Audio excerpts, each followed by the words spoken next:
Welcome to the Purpose Driven Marriage Podcast. Thank you for tuning in again. We are Samuel and Blessing Ekundayo. Yes, and today we have something very interesting for you. You see, many people have been asking us about how we parent our kids. Yeah. If you don't know about our kids, they are the Purposeful Brothers. Yes, you can find them on Instagram. Yes. Their handle is Purposeful Brothers. Absolutely, yes. So we've gotten lots of questions, about people saying, "Oh, what do you do? How do you parent your kids? Why are they this way? Why are they so wonderful? Why are they so lovely? How do you help them do quiet time? How are you?" Lots of questions, genuine questions from genuine people and parents who are also willing to raise their kids in a godly way. And we thought, what? Let's share. Yeah, let's share. What we do. Yes. Parenting is a very powerful thing. Yes. Powerful in the sense that God gave us children for us to guide them, for us to look after. They are not ours. Yeah. And that responsibility has to be taken very seriously. Yes. Because the way you fulfill that role or that responsibility can make or mar the life of those children. Yes, that's right. And this is why, for us, we are very lucky and blessed to have parents who parented us intentionally. Yes. They were there for us. They guided us. They showed us God's word, God's way, God's principles. And they were not perfect. No. But the things they showed us, particularly how they lived their lives Yes. and lived as good examples, are some of the principles we now imbibe as parents as well.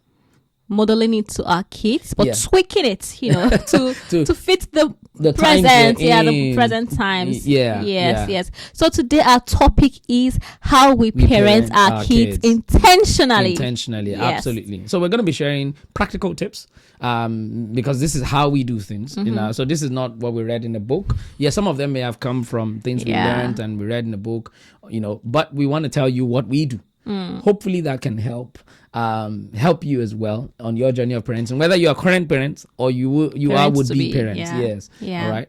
So what are some of those things we do? Yes. So I think number one there is the fact that we are on the same page. In terms of parenting. I think for us that really helps us and help unity, right? We're on the same page in terms of whatever it is that we want for our kids. I share with my husband, and most of the time he agrees with me in terms of what the vision is for our kids. And if we don't agree, we discuss it and find that middle ground. Absolutely. We eventually agree. Absolutely. And if we have, for example, agreements about the kids are not supposed to maybe watch certain food or watch TV all the time or something like that. We ensure that if my husband is the one that makes a decision or that decides, it means that we made the decision. Yes. And this is so crucial because when you now take that decision to the kids, kids are very smart. Very. If they can sense any disagreement between the two of you, don't use your hands to hit each other. But mommy said. But daddy said, and eventually you realize that whatever it is they are trying to present will be baseless at the end of the day. You know what the Bible says, if the foundation be destroyed, what can the righteous do? Literally, if the foundation is, the foundation of that decision making is not there, is baseless. There's no unity. It won't stand in the home. So we make sure that we are on the same page and we agree. And they know most of the time that daddy and mommy have agreed. Because, sometimes when they try to be smart and you're like, mommy said do not do this. They now go to daddy. Daddy, can we do this? So most of the time I see my husband say, what did mommy say? What did daddy say? Have you checked with your dad? So they tell what daddy. Daddy has said no. So why are you asking me? I'm sure you all have children who do such a thing like that as well. Smart boys, smart kids. And this is so important because when your children know you are united and they know nothing can come in between you, they simply see every instruction from daddy as coming from mommy and every instruction from mommy as coming from daddy too, The worst thing that can happen is they see instruction of daddy being just daddies and instruction from mommy being just mummies. You will never get them to obey you or to do the things you want them to do. And that's not even healthy for them also. They feel like that their mommy are not united anyways. So it just makes things worse. Yes. And get away with things and hot daddy or hot mom. It's not healthy for a marriage. You know, it's not healthy for raising children. Yeah. So I think for us, we'll encourage you that both of you are united in terms of whatever decisions, you know, the visions you have for your children. Yeah. The daily practice you want. You know, you've got to be united about that. Yeah. Even in your walk with God as well, because they see all of those things. Yeah. And it's very important. Yeah. Okay, so that's number one. Yeah. So should we move on to number two? Yes, let's move on to number Yeah, two. so number two is for us, we have a structure for our kids, having a structure for them in terms of, for example, you know, how their day is going to be like. For example, I'm a very sort of structured person, you know, and I see a lot of times to my kids, they especially our first son, he's very structured also. He likes to know what is happening now, and after now, after that, what am I going to do? Whereas the predictability of life is not assured, but having structure in place sometimes help. Yeah, it does help, you know, helps you know it helps them to know what the plan is, for the day, and also helps you to also be able to have proper plans from you. Yeah, thinking of, what should we do? What can we do? So if you know, in my kitchen we have something like a roaster, you know, on the door of our fridge, you know, and every single day from this time to this time, once they come back from school, 3:30 to this, you're doing reading, this, you're playing, you can watch TV. And we have no screen days. Yeah, there are no and they know. Yeah. And so they know it's not, you know, punishment. They're used to it now. Yeah. And I think one thing that helps us is we carry them along. So with the structure that we have, you know, it's not design it together with them. Yeah, so it's not like we are lording the structure over them. Yes. Okay, so we sit together and we're like, okay, guys, let's have a roster or a timetable for the week. You know, what would you like to do from this time? Mommy would like to do. Daddy would like to do this. And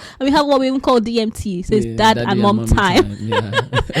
And that has really helped because we allow them to express themselves. Sometimes they actually tell us the part of the timetable they don't actually like. Yes. Maybe they feel like that no screen time is actually too much. They say that sometimes, you know, daddy, mommy, I have no. They try to negotiate or they to negotiate bargain. exactly to bargain.